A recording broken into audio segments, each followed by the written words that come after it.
Next poem कौन सी है हमारे पास? Tiger in the zoo.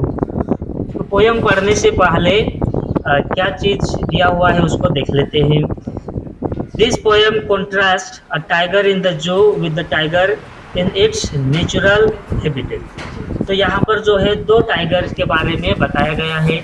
एक वह टाइगर जो जू में है और एक पिंजरे में कैद है, और एक तरफ दूसरा टाइगर है जो कि उसके नेचुरल हैबिटेट में है, मतलब जंगल में जहाँ पर वो रहता है वहां पर। तो दोनों टाइगर्स के बीच में क्या किया गया है, यहाँ पर कंपेयर किया गया है। The poem moves from the zoo to jungle and back again to the zoo. तो पोयम कैसे शुरू होता है? पहले तो जू से जू वाले टाइगर के बारे में बताएगा, फिर वहां से कहाँ पे जाएगा, ये जंगल पे जाएगा, जंगल वाले टाइगर के बारे में बताएगा, फिर वापस और वहां से कहाँ पर आएगा, ये जू पे आएगा। तो फर्स्ट स्टैंजा में क्या है देखते हैं। He stalks in his vivid stripes the few steps of his cage on pads of velvet quiet in his quiet sage. तो फर्स्ट लाइन में क्या कर रहा है, ये stalks in his vivid stripes, मतलब वह उनके उसके पिंजरे में जो है धीरे धीरे ये चलता है, और उसका बॉडी पर क्या बना हुआ है, विविड स्ट्राइप्स बनी हुई है, मतलब जो लाइनिंग होती है ब्लैक कलर की उसको क्या बोलते हैं, स्ट्राइप्स बोलते हैं। तो उसका बॉडी में क्या होता है, स्ट्राइप्स होती है। तो ये क्या कर रहा है, अपने पिंजरे में स्टॉक्स मतलब धीरे धीरे चल रहा है। The few steps of his cage, उसका पिंजरा जो है छोटा होने के कारण ये ज्यादा दूर तक नहीं जा सकता है। फ्यू स्टेप मीन्स कुछ ही कदम तक क्या करता है, चलकर जाता है। On pads of velvet quiet in his quiet rage, और उसका जो पंजा है वह किसके समान होता है, वेलवेट क्वाइट के समान होता है। मीन्स बहुत ही स्मूथ होता है, नरम होता है, जिस कारण से उसके चलने की आवाज नहीं आती है। और इन हिज क्वाइट रेज, और वह अपने मन में गुस्सा को, एंगर को दबाए हुए हैं।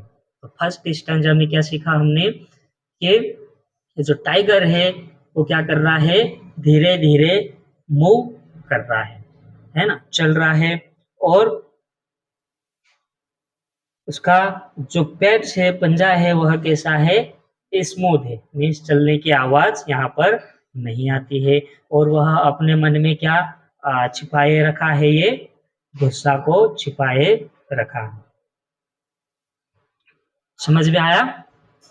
तो सेकेंड स्टैंजा है, he should be lurking in shadow sliding through long grass near the water hole where plump deer pass।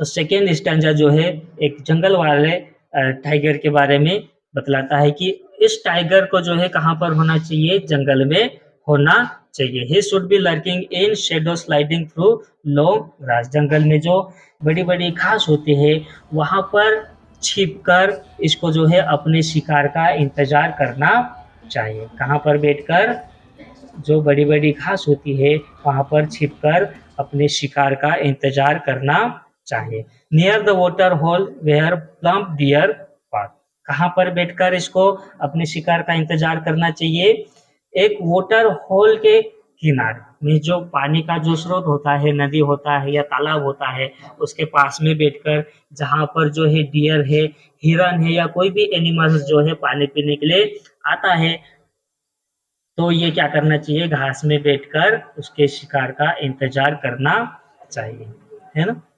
तो ये सेकेंड स्टैंजा में बताया।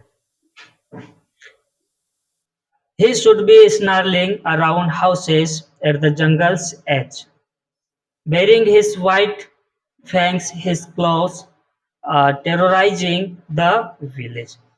तो अगेन यहाँ पर जो है उस टाइगर को जंगल में इसको डिस्क्राइब किया है कि he should be snarling around houses at the jungle's edge, मतलब जंगल के किनारे खड़े होकर इनको क्या करना चाहिए, आवाज करना चाहिए, दहाड़ना चाहिए, है ना।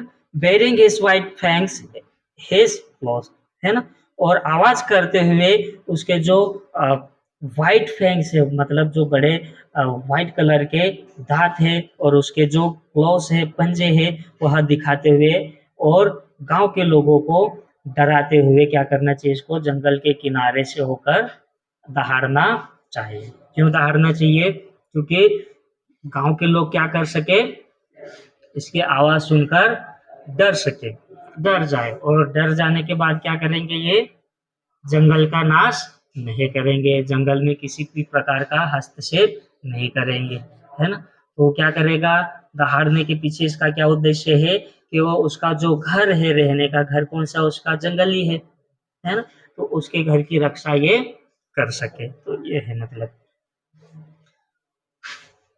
थर्ड है, but he is locked in a concrete cell, लेकिन वह एक कंक्रीट शेल में, एक एक पत्थरों से बने हुए पिंजरे में क्या है, ये लॉक्ड है, वहां पर ये बंद है। हिज स्ट्रेंथ बिहाइंड बार्स, और उसकी जो ताकत है, उस टाइगर की जो ताकत है, वह कहाँ तक सीमित है, उसके पिंजरे में ही सीमित रह गई है। Stalking the length of his cage, ignoring visitors,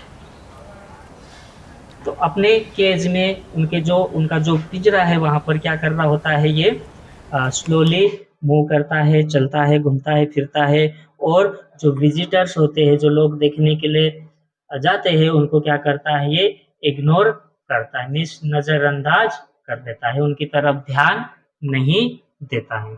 और अगर खुला रहता तो क्या करता है, ये एक एक को देख लेता कि नहीं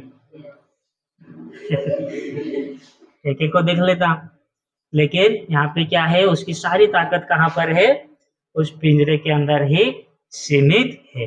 लास्ट स्टैंजा है, he hears the last voice at night, the patrolling cars, है ना।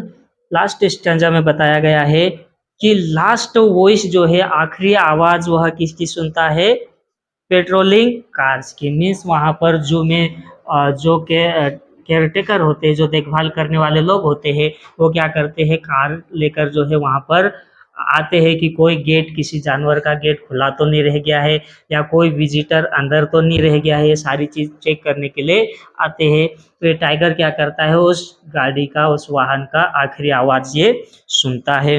And stairs with his brilliant eyes at the brilliant stars, और अपनी चमकते हुई आंखों से वह चमकते हुए स्टार्स को देखता रहता है। मीन्स रात में किसी भी एनिमल्स की आंखें देखी है आप लोगों ने, कैसे होता है, चमकती है कि नहीं, तो वैसे ही क्या कर रहा है, अपनी चमकती हुई आंखों से किसको देख रहा है, ये चमकते हुए स्टार्स को देख रहा होता है।